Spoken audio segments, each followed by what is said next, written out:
अस्सलाम वालेकुम, this is OD facts from defence outpost. तो बड़ी एक इंटरेस्टिंग और इम्पॉर्टेंट अपडेट इस टाइम के ऊपर पाकिस्तान के लिए यूनाइटेड स्टेट्स से निकल के आ रही है, जिसमें अभी जो हमारे फील्ड मार्शल और chief of staff general Asim Munir इस टाइम के ऊपर यूनाइटेड स्टेट्स की विजिट पे हैं। उन्होंने काफ़ी ज़्यादा इंपॉर्टेंट मीटिंग प्रेसिडेंट ट्रंप के साथ कंडक्ट की। तो इन सारे मामलात से रिलेटेड इस टाइम के ऊपर ये चीज़ रिपोर्ट की जा रही है कि यूनाइटेड स्टेट्स इस टाइम के ऊपर पाकिस्तान को स्टेल्थ एयरक्राफ्ट ऑफर करने जा रहे हैं। और इस पर्टिकुलर अपडेट को कोई पाकिस्तानी मीडिया नहीं बल्कि इंटरनेशनल मीडिया रिपोर्ट कर रहा है। तो इसके बारे में आज बात करना काफी ज्यादा जरूरी है, लेकिन उससे पहले अगर आप लोगों ने अभी तक चैनल को सब्सक्राइब नहीं किया हुआ तो please make sure to like this video and do subscribe to the channel. तो पिछले कुछ वीडियो में मैंने आपको एक चीज समझाई थी कि किस तरह से अभी रिसेंट टाइम्स के अंदर पाकिस्तान और यूनाइटेड स्टेट्स के दरमियान जो रिलेशंस हैं और स्पेशली हमारे डिफेंस रिलेशंस हैं वो कितने ज्यादा इंप्रूव हुए हैं जब से डोनाल्ड ट्रंप ने प्रेसिडेंसी संभाली है। एक तो काउंटर टेररिज्म की डोमेन में पाकिस्तान ने यूनाइटेड स्टेट्स को काफी ज्यादा हेल्प आउट किया है और इसको प्रेसिडेंट ट्रंप ने डायरेक्टली एक्नॉलेज किया है। तो ये काफी ज्यादा सिग्निफिकेंट चीज है। लेकिन अब हम इन तमाम डेवलपमेंट्स को अगर साइड पे भी रख दें तो ये जो रिसेंट ईरान और इसराइल की सिचुएशन है, मिडिल ईस्ट के अंदर जो कॉन्फ्लिक्ट का आगाज हो रहा है, उसमें दोबारा से पाकिस्तान अपनी डिप्लोमेसी को वाइटलाइज करने में बहुत ज्यादा सक्सेसफुल रहा है, जिसके जो सम्राट हैं वो इस टाइम के ऊपर आपकी नजरों के सामने हैं कि किस तरह से यूनाइटेड स्टेट्स दोबारा से पाकिस्तान के साथ हाईएस्ट लेवल के ऊपर कॉपरेशन चाहता है और इसमें जो प्रेशर उनको इंडिया से आ रहा है उसको भी उन्होंने निगलेक्ट कर दिया। तो जनरली इस टाइम के ऊपर यूनाइटेड स्टेट्स इस चीज को फील करता है कि पाकिस्तान क्योंकि ईरान को बड़े अच्छे तरीके से समझता है और हम यहाँ पर एक मेजर मिलिट्री पावर हैं इस रीजन के अंदर, इस वजह से यूनाइटेड स्टेट्स की तरफ से बार बार पाकिस्तान को अप्रोच किया जा रहा है। और ये जो recent chief of army staff हमारे यूनाइटेड स्टेट्स गए हैं, इसका जो इन्विटेशन था वो डायरेक्टली प्रेसिडेंट ट्रंप की तरफ से आया था। मींस कि हमारे चीफ खुद से यूनाइटेड स्टेट्स के विजिट पे नहीं गए, इनको वहां से इन्विटेशन आया था, तो तब इन्होंने यूनाइटेड स्टेट्स का विजिट कंडक्ट किया है। और उसके बाद ऑब्वियसली प्रेसिडेंट डोनाल्ड ट्रंप के साथ एक इंपॉर्टेंट मीटिंग हुई जिसमें हमारे आर्मी चीफ शामिल थे, नेशनल सिक्योरिटी एडवाइजर और DGISI शामिल थे। तो एक प्रॉपर हाई टियर की कन्वर्सेशन हुई है, एक मीटिंग हुई है जिसमें रीजनल एस्पेक्ट्स को बहुत ज्यादा डिस्कस किया गया है, स्पेशली जो ईरान और इसराइल के दरमियान सिचुएशन बन रही है। और इसी पर्टिकुलर मीटिंग से रिलेटेड जो एक सालों से दबा हुआ मुद्दा था कि पाकिस्तान कब यूनाइटेड स्टेट्स को अपनी टेरिटरी के अंदर मिलिट्री बेसिस प्रोवाइड करेगा, वो दोबारा से जिंदा हो गया है। और लोग डिफरेंट टाइप की अजम्पशंस को लगा रहे हैं कि ईरान के ऊपर अटैक करने के लिए जो यूनाइटेड स्टेट्स एयर फोर्स है उसको पाकिस्तान में एयर बेसिस चाहिए। और जो मोस्ट इंपॉर्टेंट पॉइंट है जिसको इंटरनेशनल मीडिया 2 दिन से बहुत ज्यादा रिपोर्ट कर रहा है वो ये है कि यूनाइटेड स्टेट्स से मिलिट्री बेसिस के बदले पाकिस्तान को बहुत बड़े लेवल के ऊपर मिलिट्री इक्विपमेंट जो है वो फराहम किया जाएगा। और इसमें स्पेशली 5th जनरेशन एयरक्राफ्ट का जो नाम है वो सबसे आगे आ रहा है। अब ये अपने आप में ही एक बहुत ज्यादा अनदेखी चीज है कि कोई सोच भी नहीं था सकता कि यूनाइटेड स्टेट्स पाकिस्तान को स्टेल्थ एयरक्राफ्ट जो है अपने ऑफर करेगा। और जब United states stealth aircraft offer करता है तो उसमें सिर्फ एक ही नाम आता है और वो F-35 एयरक्राफ्ट का आता है। इसके अलावा यूनाइटेड स्टेट्स और कोई स्टेल्थ एयरक्राफ्ट पाकिस्तान को ऑफर नहीं कर सकता। F-22 के ऊपर एक्सपोर्ट बैन है। तो यहाँ पर मेन जो बात है वो F-35 के बारे में ही हो रही है। तो किसी ने भी ये नहीं सोचा था कि पाकिस्तान को कभी एक्सेस मिलेगा F-35 तक, लेकिन सिचुएशन ऐसी चेंज हुई है कि इस पर्टिकुलर चीज को यूनाइटेड स्टेट्स ने भी एक्सपेक्ट नहीं किया होगा कि फ्यूचर में ऐसा कोई पॉइंट आएगा जिसमें यूनाइटेड स्टेट्स को दोबारा से इस रीजन के अंदर पाकिस्तान की भरपूर जरूरत पेश आएगी। लेकिन फॉर्चुनेटली कहें अनफॉर्चुनेटली कहें, ऐसा टाइम जो है वो अब आ गया है। यूनाइटेड स्टेट्स की तरफ से हर मुमकिन कोशिश की जा रही है कि पाकिस्तान के साथ दोबारा से हाईएस्ट लेवल के ऊपर कॉपरेशन शुरू की जा सके। इसके बदले में पाकिस्तान एयरफोर्स की तरफ से, पाकिस्तान आर्मी नेवी की तरफ से जिस किस्म की भी डिमांड रखी जाएगी यूनाइटेड स्टेट्स उसको फुलफिल करेगा। चाहे वो डिमांड जो है वो F-35 की हो, F-16 ब्लॉक 70-72 की हो, एडवांस वॉरशिप्स की हो, AH-1Z वाइपर की हो। तो ये सारी चीजें जिसको किसी ने भी एक्सपेक्ट नहीं किया था ये दोबारा से पाकिस्तान की रीच में आ गई हैं और पाकिस्तान अब कहीं ना कहीं इनको प्रिक्योर कर सकता है। लेकिन यहाँ पर एक बहुत बड़ा ट्विस्ट है और वो ये है कि पाकिस्तान कभी भूल कर भी अब इन इक्विपमेंट को परचेज नहीं करेगा। उसकी सिंपली वजह क्या है कि यूनाइटेड स्टेट्स की तरफ से अगर ये रिपोर्ट सही है तो जो यूनाइटेड स्टेट्स की तरफ से डिमांड की जा रही है वो बहुत ज्यादा बड़ी है और कुछ जो गलतियां हम पास में कर चुके हैं अब उनको हम किसी भी तौर पर दोबारा से दोहरा नहीं सकते। और स्पेशली जब ईरान के अगेंस्ट में बात आ जाती है कि हमारा इस्लामिक ब्रदर मुल्क है जिसके अगेंस्ट में हमें यूनाइटेड स्टेट्स को बेसिस प्रोवाइड करनी है, तो 1% भी सवाल पैदा नहीं होता कि पाकिस्तान यूनाइटेड स्टेट्स की इस ख्वाहिश को पूरा करेगा। वेयर एज जो मिलिट्री इक्विपमेंट की बात है तो उसके बारे में हमें कोई भी टेंशन लेने की जरूरत नहीं है। चाइना के साथ हमारी जो डिफेंस कॉपरेशन है वो अब एक ऐसे लेवल के ऊपर है कि यूनाइटेड स्टेट्स कभी भी उस लेवल को टच नहीं कर सकता। J-35 हम लोग अक्वायर करने वाले हैं जो कि fairly decent modern 5th generation fighter aircraft है और इससे भी ज्यादा जरूरी कि उस पूरे J-35 एयरक्राफ्ट के ऊपर हमारा कंट्रोल होगा। हम एट विल उस एयरक्राफ्ट को यूज कर पाएंगे, अनलाइक F-35 जिसमें ना तो हमें सोर्स कोड मिलेगा और ना ही उसको पूरे तरीके तरीके से ऑपरेट करने की इंडिपेंडेंस मिलेगी, जो कि पहले इस पॉइंट से पाकिस्तान जो है वो कॉम्प्रोमाइज करता रहा है, लेकिन अब ऐसा नहीं होगा। तो ये बात दोबारा से अपने दिमाग में क्लियर रख लें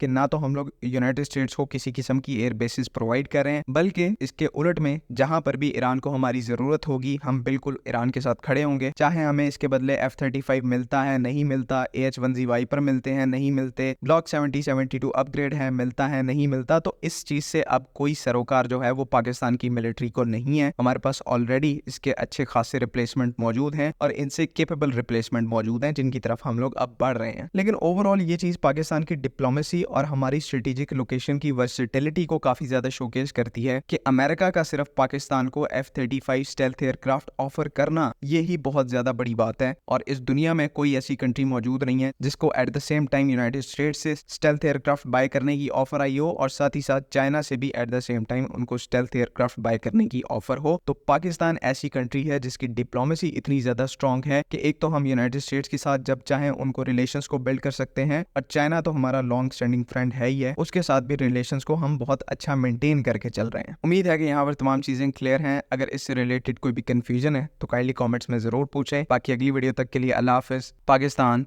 जिंदाबाद।